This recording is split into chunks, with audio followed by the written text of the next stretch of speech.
Bismillahirrahmanirrahim. Assalamu alaikum and welcome to our third lecture of second chapter, and today we are going to discuss statement terminator and formal specifiers.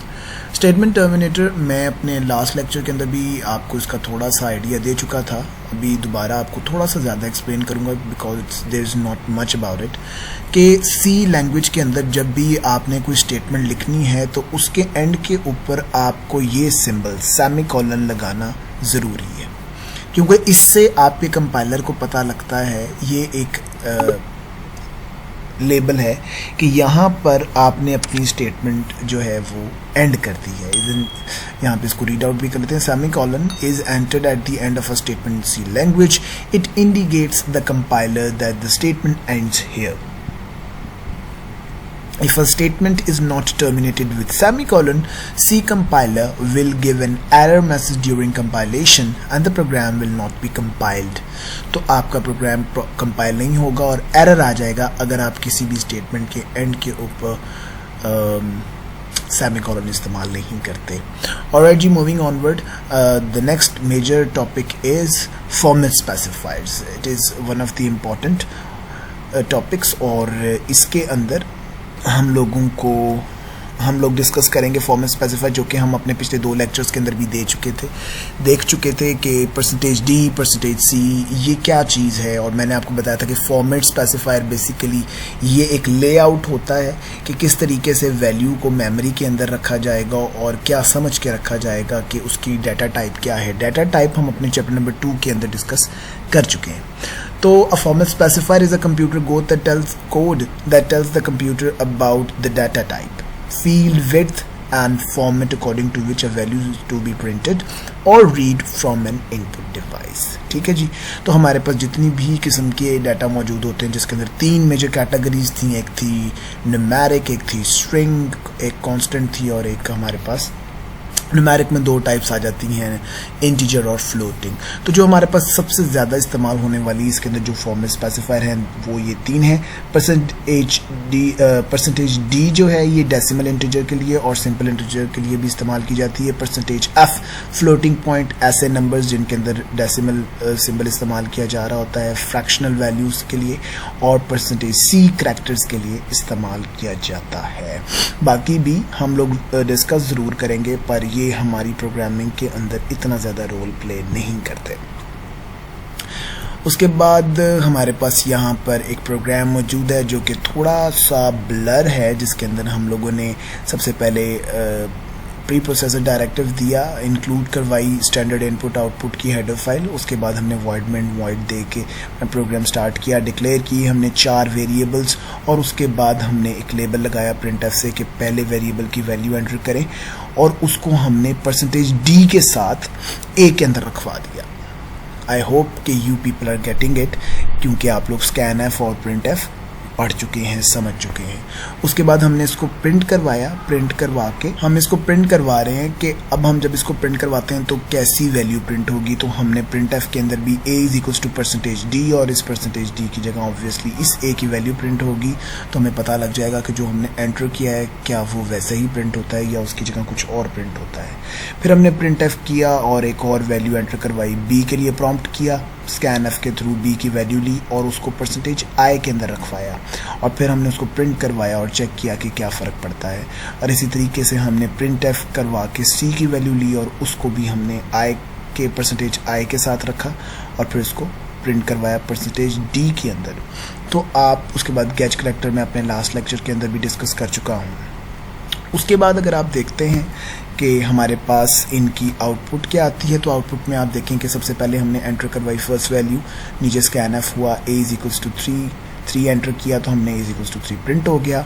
b is equals to 12 किया तो b is equals to 12 print हो गया. और c is equals to c की value हमने 16 enter की तो c is equals to 16 ही प्रिंट हो गया. तो यहाँ आप ये चीज़ देख सकते हैं कि परसेंटेज डी और परसेंटेज आई जो है इनके अंदर एज सच इतना फ़र्क नहीं है. वैसे ये प्रिंट एफ के अंदर तो बिल्कुल भी नहीं है. स्कैन एफ के अंदर आई का और डी का थोड़ा सा फ़र्क है. उसके बाद आ जाते हैं जी फ्लोटिंग पॉइंट फॉर्मेट स्पेसिफायर के ऊपर। एक हमारे उसके लिए दो हमारे पास स्पेसिफायर्स दिए जाते हैं, एक %f और एक %e। %f हम लोग ज़्यादा इस्तेमाल करते हैं और जैसे वैल्यू हम एंटर करते हैं उसको एज इट इज़ फॉर्मेट के अंदर प्रिंट करवाने के लिए और वैल्यू लेने के लिए %f इस्तेमाल किया जाता है। पर अगर हम चाहें कि वो स्टैंडर्ड नोटेशन फॉर्म के अंदर हमारे पास e की पावर एक्सपोनेंट फॉर्म के अंदर वैल्यूज़ दे तो वहाँ पर हम %e इस्तेमाल करते हैं। इसको अंडरस्टैंड करने के लिए हम एक छोटा सा प्रोग्राम यहाँ पर देख लेते हैं कि उसने हमारे पास इंक्लूड करवाई header file void main void। उसने यहाँ पर दो वेरिएबल्स डिक्लेयर किए जिनकी डाटा टाइप है फ्लोट, which means कि both of them can handle decimal fractional values x, y कि हमने एक ही लाइन के अंदर दो वेरिएबल डिक्लेयर कर दिए। उसके बाद x के अंदर हमने रखवाया 3.55 सेमीकोलन, उसके बाद y के अंदर हमने रखवाया 144.36। फिर जब हमने प्रिंट करवाया तो प्रिंट करवाते हुए हमने x को तो प्रिंट करवा दिया फॉर्मेट स्पेसिफायर f को इस्तेमाल करते हुए, तो जो वैल्यू इधर है वो यहाँ पर प्रिंट होनी चाहिए। और y की दफ़ा हमने इस्तेमाल किया %e को, जो कि अब इसको स्टैंडर्ड नोटेशन फॉर्म के अंदर चेंज करेगा और एक्सपोनेंट के अंदर इसकी वैल्यू देगा। Let's see it's output. तो आउटपुट के अंदर आप देख सकते हैं कि x इज इक्वल टू 3.55, ये स्टैंडर्ड है कि ये उसके बाद 4 वैल्यूज ऐड कर रहा होता है। तो ये आ गया हमारे पास। y इज इक्वल टू आना चाहिए था 144.360000, जबकि ऐसा नहीं हुआ। यहाँ पर लिखा हुआ आया डेसिमल पॉइंट उसने वैल्यू मूव करवा दी 2 वैल्यूज टू द लेफ्ट और इसको सिंगल मेन वैल्यू देकर 1.4436 करके आगे e रेज टू पावर उसने एक्सपोनेंट जो दिया वो +2 का दे दिया, कि जिससे ये शो होता है कि हमने यहाँ पर डेसिमल इसका मूव किया हुआ है ताकि इसको स्टैंडर्ड नोटेशन फॉर्म में लाया जा सके। Now this is purely related to maths, तो आप लोगों को होपफुली आइडिया हो गया होगा, but if you are still confuse तो you can ask me in the comment section for more details. उसके बाद है जी द करैक्टर फॉर्मेट स्पेसिफायर। तो करैक्टर डाटा टाइप हम लोग डिस्कस कर चुके हैं, जिसके अंदर हमारे पास वैल्यूज़ को सिंपली एज ए करैक्टर लिया जाता है, एज ए सिंबल लिया जा रहा होता है। इसके अंदर नंबर्स जो हैं वो एज ए नंबर इस्तेमाल नहीं होते, ये चीज़ हम लोग डिस्कस कर चुके हैं। तो इसको इनपुट और आउटपुट के अंदर इस्तेमाल करते हुए जो फॉर्मेट स्पेसिफायर लिया जाता है दैट इज़ %c। तो यहाँ पर आप देख सकते हैं कि हमने एक हेडर फाइल रखवाई, उसके बाद void main void करवाया। हमने दो वेरिएबल्स करैक्टर के अंदर डिक्लेयर किए। करैक्टर के अंदर डिक्लेयर करने के लिए हमें शुरू में लिखवा दिया 4, दैट इज़ करैक्टर का जो है करैक्टर डिक्लेयर करवाने के लिए ये लिखा जाता है। उसके बाद हमने कॉमा लगा के इनको सेपरेट कर दिया, एक ch1 है एक ch2 है। और उसके बाद हमने printf करवा के प्रॉम्प्ट किया कि जी दोनों वैल्यूज़ को एंटर किया जाए। पर जब आप करैक्टर को एंटर कर रहे होते हैं और एक ही लाइन में एंटर करना है तो आपने उनको कॉमा से सेपरेट करना होता है। हमने scanf किया और दोनों के लिए एक ही स्टेटमेंट के अंदर हम इनको अलग-अलग कर सकते थे, पर क्योंकि scanf हम पहले अपने लास्ट 2 लेक्चर्स के अंदर डिस्कस कर चुके हैं कि scanf करते हुए हमने सिंगल स्टेटमेंट इस्तेमाल की थी, सिंगल वेरिएबल को सिंगल लाइन में लिया जा रहा था। तो यहाँ पर आपके लिए थोड़ा सा नई चीज़ होगी कि हमने एक ही स्टेटमेंट में 2 वेरिएबल्स की वैल्यूज़ ले ली हैं। और यहाँ पर हम अब जब ये स्टेटमेंट रन होगी तो हम एक वैल्यू लिखने के बाद कॉमा लगाएंगे और दूसरी वैल्यू लिख के जब एंटर करेंगे तो पहली वैल्यू कॉमा से पहले वाली ch1 में रख दी जाएगी और कॉमा के बाद वाली ch2 में रख दी जाएगी। फिर हमने कहा कि द टाइप्ड करैक्टर्स आर, तो जो पहली वैल्यू एंटर हुई थी वो %c की जगह वो यहाँ से इस वेरिएबल की वैल्यू इस %c की जगह आ जाएगी और इस वेरिएबल की वैल्यू इस %c की जगह आ जाएगी।